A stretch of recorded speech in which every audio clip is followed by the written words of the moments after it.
اس نے بنا باسم کی جانب دیکھتے ہوئے پیٹھ پھیری جب فریدہ اپنے سر پر ہاتھ رکھتے ہوئے چیخ پڑی تھی، شاہ سائیں، خدا کے لیے یہ سب مت کریے۔ اگر ونی میں میری بیٹی کو لے کر جانا ہے تو خدا کے واسطے اس سے نکاح کر لیں، تاکہ میرے دل میں اطمینان رہے کہ وہ کسی حرام کام کی طرف نہیں جا رہی۔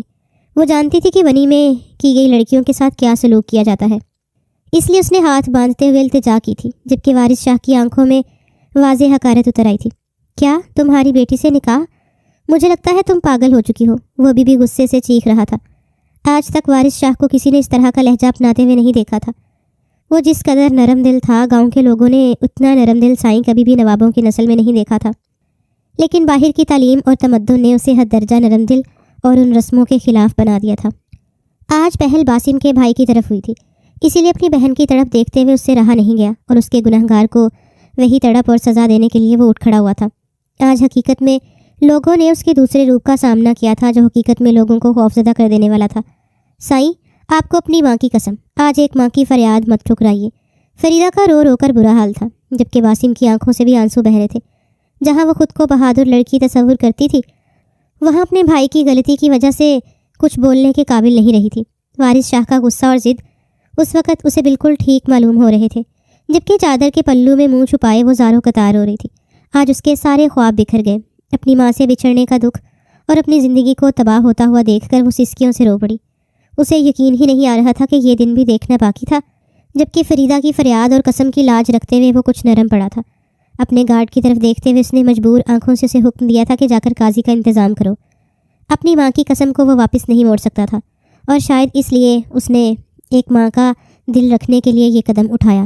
وہ پلٹتے ہوئے اس کے گھر میں بیٹھ گیا، جبکہ اپنی بیٹی کو جلدی سے چادر اڑاتے ہوئے وہ کمرے میں لے کر گئی۔ تمہارے بھائی نے جو کچھ کیا ہے میں اس کے لیے شرمندہ ہوں، لیکن نوابوں کی حویلی میں تم فنی ہو کر جا رہی ہو۔ بس اپنی ماں کی اتنی لاج رکھ لینا کہ وارث شاہ نے تم سے نکاح کیا ہے، جیسے بھی دن ہو گزار لینا، اور پھر مجھے امید ہے ایک دن یہ مصیبت بھی ٹل جائے گی۔ اپنی بیٹی کو بے تحاشا روتا ہوا دیکھ کر اس نے ایک بے نام سی تسلی دی۔ وہ ماں تھی اور اس کے علاوہ کچھ نہیں کر سکتی تھی۔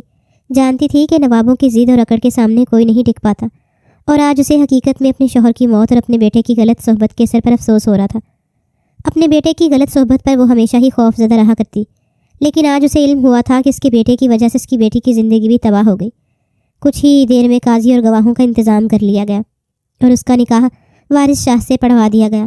اس کے لیے یہی کافی تھا کہ وہ شخص اسے نکاح کے لیے لے کر جا رہا تھا، ورنہ آج تک نوابوں کی حویلی میں یہ رسم نہیں ہوئی کہ بنی ہوئی آئی ہوئی لڑکیوں کے ساتھ نکاح کر لیا جائے۔ وہ اسے اپنی لونڈیاں بنا کر لے جاتے اور پھر تاعمر ہی وہ ان لوگوں کے گھر ایک نوکرانی کی حیثیت سے زندہ رہتی کہ ان کا جنازہ بھی نوابوں کے گھر سے ہی اٹھتا تھا۔ بوکھلائی ہوئی ماں بیٹی پر بیٹھے بٹھائے قیامت ٹوٹ پڑی۔ وارث شاہ نے نکاح کے بعد اسے اپنی گاڑی میں ڈالا اور گاڑیوں کا رخ حویلی کی جانب ہو چکا تھا، جبکہ فریدہ روتے روتے دروازے کی دہلیز میں بیٹھ گئی۔ سب کچھ ایک ریت کی مانند اس کی مٹھی سے سرکتا چلا گیا۔ وہ سب کچھ ہو چکا تھا جس کا اس نے تصور بھی نہیں کیا تھا۔ اب ساری عمر ہی شاید اسے اپنی بیٹی کی ٹوٹی ہوئی امیدوں اور بکھرے ہوئے خوابوں کا سوگ منانا تھا۔ گاڑی میں بیٹھتے ہوئے اس نے ڈرتے ڈرتے اپنی روتی ہوئی آنکھوں کو اٹھا کر وارث شاہ کو دیکھا تھا، اور پھر دیکھتی ہی رہ گئی۔ وہ مردانہ وجاہت کا شاہکار تھا، بڑی بڑی آنکھیں جن میں اس وقت غصے کی سرخی چھائی ہوئی تھی، کاٹ دار لب جو اتنی خوبصورتی سے تراشے ہوئے تھے کہ کوئی بھی انہیں دیکھتا تو دیکھتا رہ جاتا، لیکن اس وقت وہ سختی سے ایک دوسرے میں پیوست تھے۔ حد سے زیادہ سرخ اور سفید رنگ جس میں اس وقت غصے کی وجہ سے سرخی چھائی ہوئی تھی، ماتھے پر بکھرے ہوئے بال، کندھے پر پھیلی ہوئی چادر جو اس کی مردانہ وجاہت کو مزید دوبالا کر رہی تھی، اور مڑی ہوئی مونچھیں، بھری بھری داڑھی۔ شاید وہ اتنا خوبصورت تھا کہ کوئی بھی لڑکی اس کی جانب دیکھتی تو دل ہار جاتی۔ کیا ہو جاتا ہے اگر وہ اسے اور وقتوں میں ملا ہوتا۔ اس کے دل نے ایک انجانی سی خواہش کی تھی۔ وہ لڑکی تھی اور لڑکی بھی بالغ۔ اس عمر میں کسی بھی مرد پر دل ہار جانا کوئی معمولی بات نہیں تھی، جبکہ مرد بھی اگر سامنے موجود وارث شاہ جتنا خوبرو ہو تو کوئی بھی لڑکی بری طرح اس پر فریفتہ ہو جائے۔ وہ اگر اس پر بری طرح فریفتہ نہیں ہوئی تھی تو ایک نظر میں اس نے اتنا مان لیا تھا کہ مقابل حد سے زیادہ خوبصورت تھا، جبکہ وارث شاہ نے ایک نظر بھی اس پر ڈالنا گوارا نہیں کی تھی۔ اس وقت اس کی نظر سامنے شیشے پر موجود تھی، نہ جانے کن انجانی اور انچاہی سوچوں میں وہ گم تھا۔ شاید اس وقت اپنی بہن کی ٹوٹی اور بکھری ہوئی زندگی سے اذیت میں مبتلا کر رہی تھی۔ باسم کو بے اختیار اپنے بھائی پر غصہ آنے لگا۔ یقیناً اس کے بھائی نے یہ حرکت کرنے کے بعد اس کی ہی نہیں اپنی زندگی کو بھی تباہ و برباد کر دیا۔ ایک بار پھر اپنی حیثیت اور اپنے بھائی کا گناہ یاد آنے پر وہ پھوٹ پھوٹ کر رو پڑی، جبکہ مقابل نے پھر بھی اس کی جانب کوئی توجہ نہیں دی تھی۔ کچھ ہی دیر کے بعد